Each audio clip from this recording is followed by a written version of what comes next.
All right, good morning and welcome to the IRIX 2020 talk at VCF East 2020. Thank you for joining us today.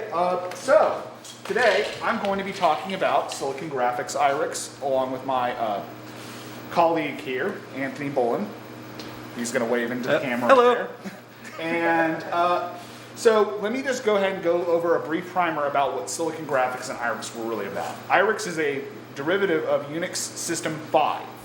Which was developed between the late 80s and about 2006. And it ran on these Silicon Graphics hardware. You'll see right here I have an SGI Octane 2 and another one from the back. And this is just to show off the modularity of the systems here. You can see the motherboard at the left here. And at the right here you'll see the graphics module and the power module at the bottom.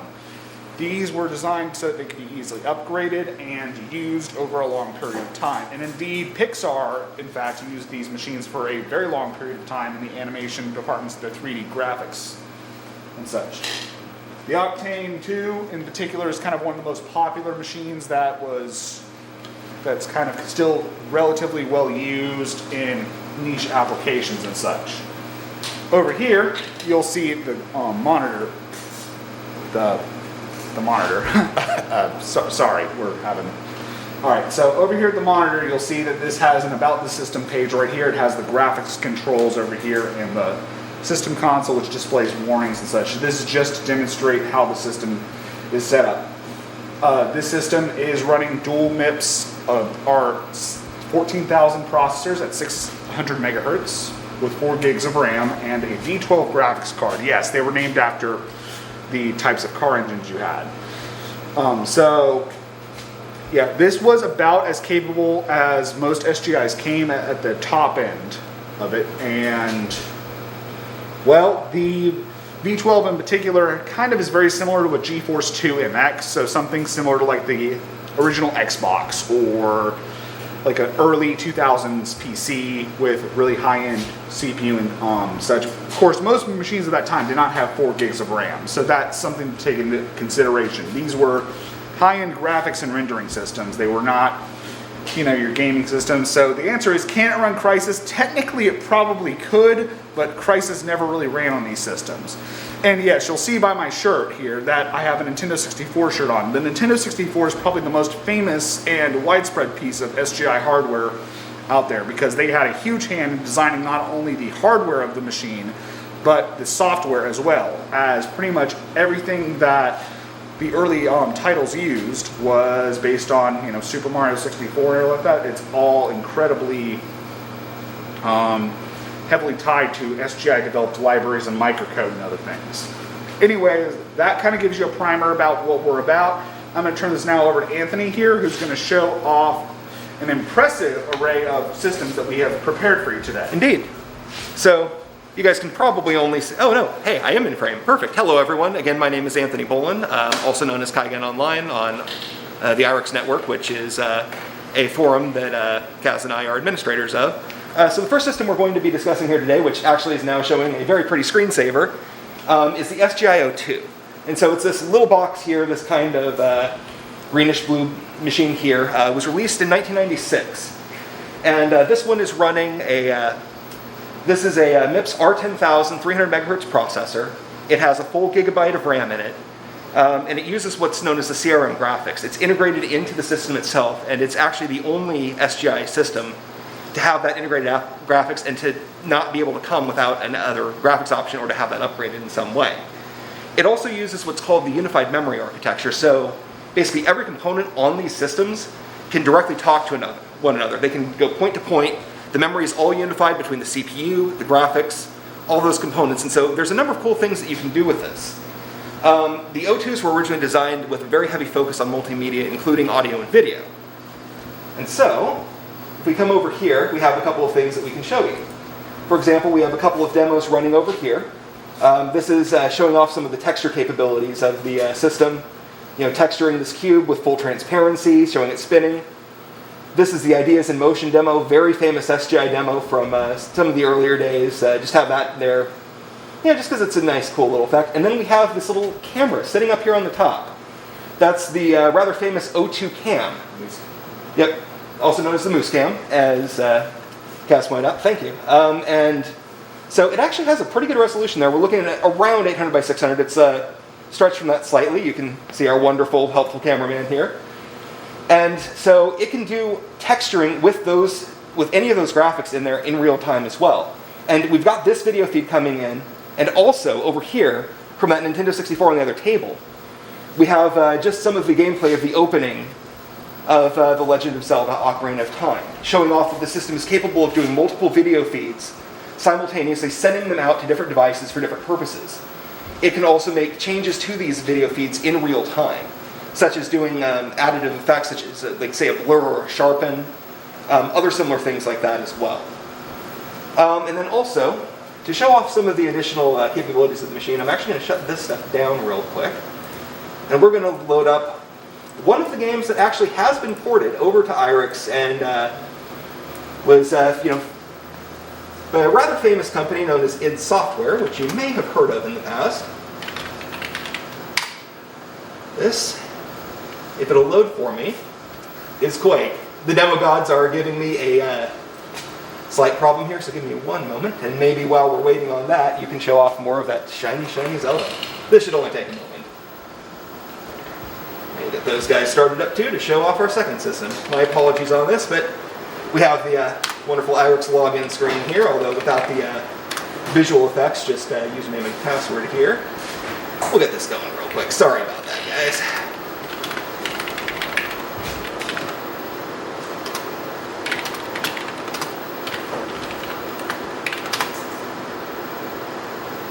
It's not playing nicely for me, so I will show it off on our other system instead, actually, along with yet another game.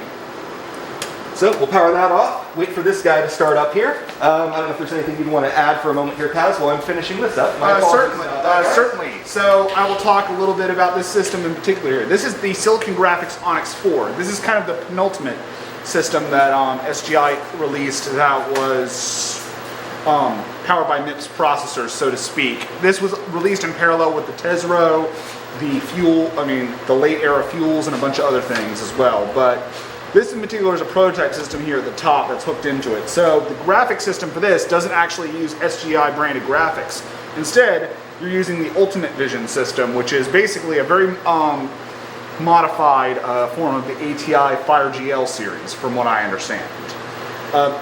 This is not my personal system, so I don't have a whole lot of screen time with it. But yeah, this system is pretty impressive because it uses a Cray-derived Numalink processor system that allows for a single system image to be shared across both of the bricks, as they call them in SGI parlance. So at the top right here you have the compute brick, and at the bottom is the video brick. Yep, and so, and sorry, I'm still working on booting this up. Again, my apologies for the technical issues, but yep, we're getting it up and running right now. So this particular system has, in this top brick here, this compute brick, which again is a prototype model. Managed to find a seller out in California who had this prototype chassis. I rebuilt it, and now it runs very well. So it's running 4 R16000 MIPS processors at 1 gigahertz each. The bottom brick is also a 4-processor system.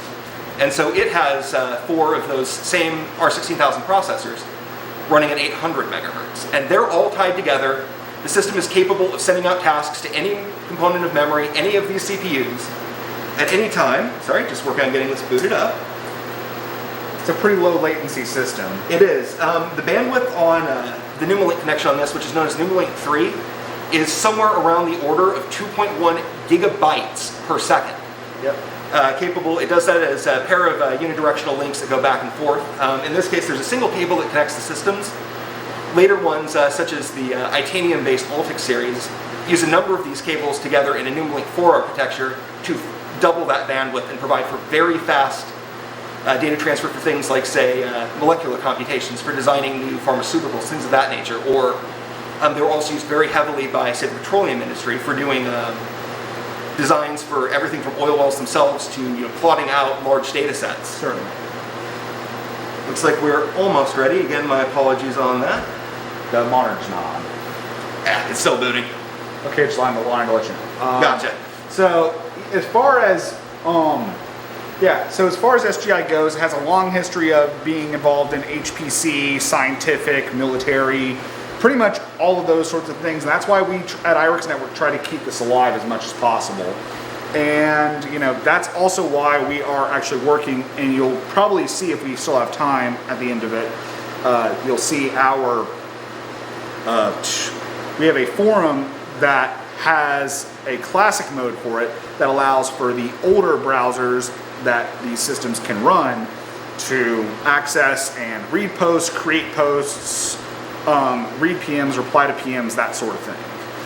That's basically kind of the point with forums.irixnet.org. We're trying to make it very cohesive so that people can participate in any capacity that they wish. And hopefully that practicality, because the application that we use to make this happen is open source, and I have open sourced all the code to it, so anybody can take that and spin up their own forum, for a classic Windows or classic Mac, and be able to do that. So that's kind of one of the little innovations that I am very excited about, and Anthony has been a huge help, as has the rest of our staff there, including a famous YouTuber called Dodoid, who unfortunately could not be here today because he lives in Canada, and with everything going on, yeah, the borders are not very kind, unfortunately.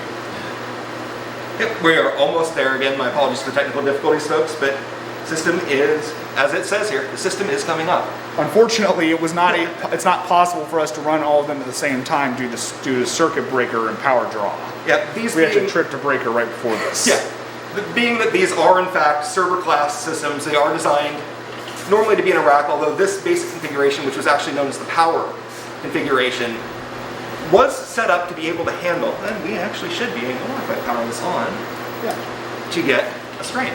Let's see. Hey, ta-da! Welcome to Artemis. There we are. Fantastic. So, hooray! Yep. So this is the Onyx IV. This is our login screen in glorious 1080p here, 1920 by 1080. And actually, a lot of the systems, even going back into the late 80s, were capable of handling some very high resolutions, including 4K. Yep, including 4K, including being able to manage multiple, multiple 2K video streams and multiple editing with software such as Discrete's Flame. So, let me log in here real quick. If I can type my password on camera. Turns out I can. Hooray! All right. So, now we will get to that wonderful piece of id software. Go to our desktop here, start a Unix shell. We will load up NecoWare, which is a wonderful old collection of software that had been ported to IRIX. There we go. And so we'll just show a real quick demo here. So this is Quake, running at 1920 by 1080 on a machine from 2003 at variable FPS, but getting as high as 90.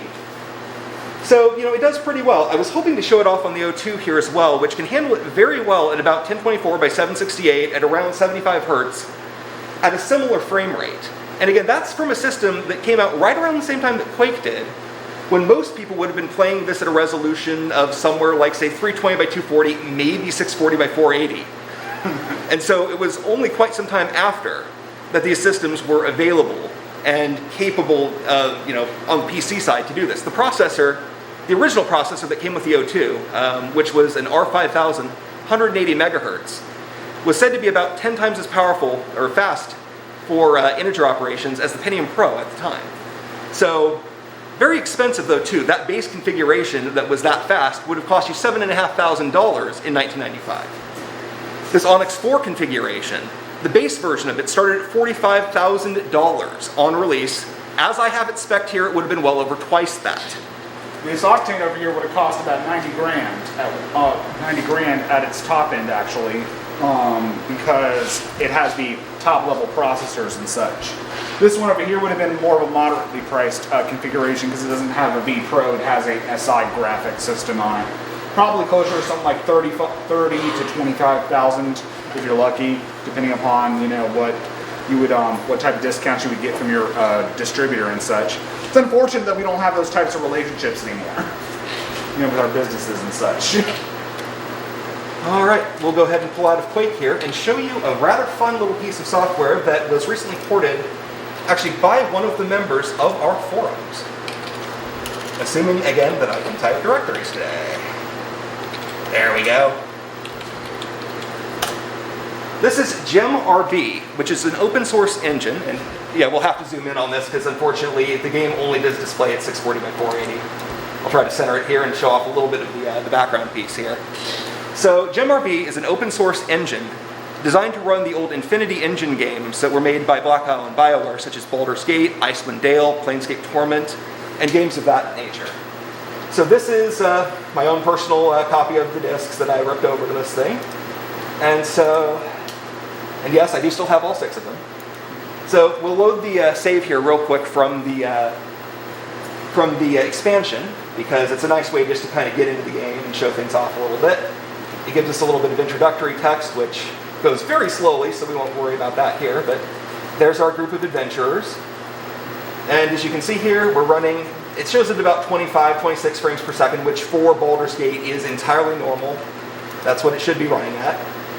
And so we're just going to run up here real quick. And Baldur's Gate was not the most well-optimized game, unfortunately. No. So then we've got this old mage here who's talking to us. He doesn't like us very much, and so he's going to go send us on a quest to somewhere very cold to go fight some things, because he wants us to get a cloak for him. So our group of adventurers here will run in, start fighting this nasty wolf. Let's get something a little shiny on the screen, show off some magic. Here we go. Boom! And with that, the wonderful Jaheira has eliminated the wolf. And so, our adventurers can continue their way throughout the dungeon, roam around, find yet more wolves to fight, and so on and so forth. But it runs very well, and it actually runs quite well on the O2 as well. Being that the O2 came out 2 years before Baldur's Gate, there is a little bit of a performance dip, although with the higher end processors it can do pretty well. But this is far from the final form of games like GemRB. With further optimization and better libraries and such that we continue to port to IRIX, it can only get better from here. Absolutely. And so, since we have just a couple minutes here, I think, before we want to get into Q&A, let's go ahead and load up a web browser here, and we will show you that wonderful classic view that we have on our forums. Yeah, this will be perfect. Nice big screen. Yeah. Just, whoops. Oh, untrusted certificate errors. Yeah, it's trying to connect to the Firefox page, and this is a very old browser. Again, IRIX was discontinued in 2006, so this doesn't have modern SSL capabilities built into it. We are working on eventually mitigating some of that, but it takes a long time, unfortunately. There we go. So here is the classic site, and if I click forums, we're good? You're going to click into forums, and you're going to have to but it's going to take you to the modern right. And so it's going to give us some issues there. So I put /classic on the end again? Yeah, put /classic on the end again and log in. Perfect. And again, my apologies for the certificate errors. It's just one of the realities of the modern internet on an old machine that doesn't have that support. So here we go. And ta-da. Ta-da! Oh, and it actually has to be logged in, which is fine. Yeah, it carries your login cookies over from the default sessions, which, that's just a consequence of how it operates. So if we go in here real quick, we can see, and yeah, it might be a little harder to see with the color. The color contrast, and unfortunately that's, we're limited by CSS technology and such with what we can actually do. That doesn't break that. I'm still working on refining it further, but as you can see, the actual pages look quite nice once we get into the post. And so this is a question just about what text editors are good, or an IDE for IRIX. And so you can go through here, you can read this quite well. You can also reply to a post. Yep. At the bottom. I won't put anything in now, of course, but hello. We can put that in there. And so we can post, and it works really well, even on these old machines. It's a great interface. It works quite well. And we're continuing to improve it constantly, and anybody who uses the MyBB forum could actually technically make this and go spin it up. So anyways, I think that's about all we had to share today. So I guess it's time for any questions and answers you might have. Indeed. And we can always show off a couple other things that people like if there's time, but we'll go from there. Yeah, if there's a request, we're happy to see what we can do to fulfill those. Right now we're asking over to the booth to see if there are any questions for you guys. All right. So, maybe ask us to just give them a moment, please. So, I actually have a question. Sure. So, I guess these guys here, this. Yeah. So these would probably be in a rack of like 64 or 128 of them? They can be. Like I said, the minimal configuration was just these two pieces here, which was known as the power config. However, with that NumaLink protocol, you can take, using what are known as NumaLink routers, up to 8 of these, tie them together, and then from there, tie those routers to other routers, and build these out to systems that have a maximum of 124 processors, terabytes of RAM. Again, terabytes of RAM in 2003. Yeah. And just these massive clusters so that you could take incredible data sets. You know, again, for things like molecular modeling, design of new pharmaceuticals. High performance computing, just general university, folding at home, all the SETI, all those things. Yep, and they were used, they were used by NASA, they were used by numerous government agencies. Same with the later Itanium-based systems with custom software to do whatever sort of modeling could be wanted. And I think we have lost our video on that side. Hopefully everybody can still see us. I don't think we actually lost the video. Okay. No, we just lost our feedback. You lost the preview. Fantastic. Your Okay, preview. wonderful, Your wonderful. preview. You lost Okay, the so preview, we're but it's fine. back. So there are 2 questions up right so far. We've got, is there much software development for the IRIX these days? Yes, there is. Yes, there is. So on IRIX.net, we kind of have a couple of projects going, including NecoWare 2. That one's currently kind of, we're still working on it. Our main developer is a very talented gentleman named Axatax, and he has been fantastic with it. I'm helping him out too with packaging, documentation, and other things. It's just, we're trying to piece things back together from NecoWare and freeware and other things, and it just takes a heck of a long time. There are competing projects. There is RPM for IRIX if you want to go more of a Linuxy route and such. Some of our users are a little bit apprehensive to that. I mean, I worked as an RTL admin for years, so I'm not as into that personally. But some of our other users find it to be very convenient. There's nothing wrong with multiple different approaches to it. Yep, absolutely. And IRIX is very flexible. It's a very flexible operating system. You could probably, port APT to it or anything else you really wanted with enough grit and time and patience. So we do have another question about something. What is your favorite single SGI machine? One for each of you. But before we get to that, I have just a question that came out of that. Sure. Do you find any frustration that probably most of the stuff you're looking for is classified and not open and not available? A lot of patches I've had to kind of source from users who had old support contracts and who had copies of them locally. There was a lot of software that is licensed like to dongles with systems and such, and because of DMCA and such, it's really difficult for us to talk about that publicly and such.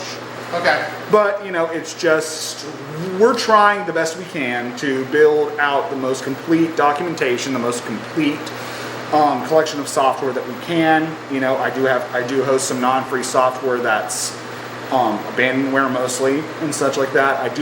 We just do the best we can with what we have. And that's all we can really ask for. Right. So, once again, I'm going to ask the question that came through here, which is to each of you. Which is your single favorite SGI machine and why? Go ahead, Anthony. Okay. It's a hard question. In terms of daily use, and as much as I do still have any daily driving of these things, I've come to really love the Onyx IV for its sheer power. The only problem with it is that it does use, as we mentioned, ATI graphics, which were codenamed Voyager. And the issue there is that you lose a lot of backwards compatibility. And so my second choice is the Octane or Octane 2. I have one that I've built out to a pretty solid specification. It's extremely modular. And there's a lot you can do with it, a lot of upgrades. For the prices you can find them for these days, they're a great value.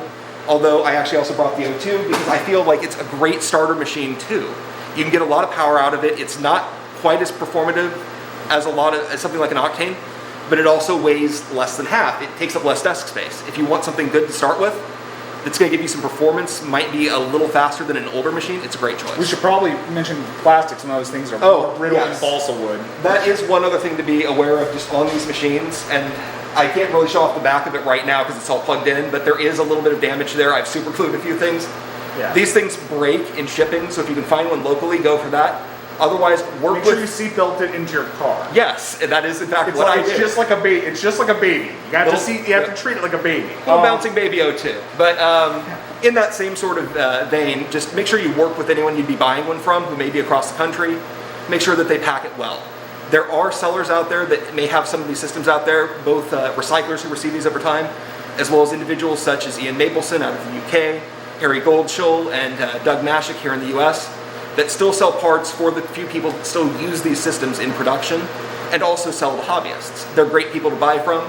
And they usually are very negotiable on price. Absolutely. And with that, I'll just segue into mine. My favorite's probably the SGI Onyx II, which I don't have here with me because it's about 250 pounds and it's the size of a freaking cube. So it's not the best machine to like be able to show off here because it requires a ton of power. Yes. It's pretty loud. I use that a lot. It's one of my dailies. But for practicality's sake, I have to concur with Anthony here. The Octane. Best system for a hobbyist to start out with, in my opinion. You have excellent upgradability and flexibility with it, and they're not too heavy, they're not too bad. So the next question is kind of interesting because I guess it's subjective. I'm like a car subjective. guy, and this is always causes these kind of fights when someone does a what is the best online. But we've got about why is the Crimson the best SGI ever created? They used it in Jurassic Park to create some dinosaurs. Okay, the Crimson is... Hold on, one disclaimer. They used it to create CGI dinosaurs. Okay, so... If they could create real dinosaurs, I'm running away.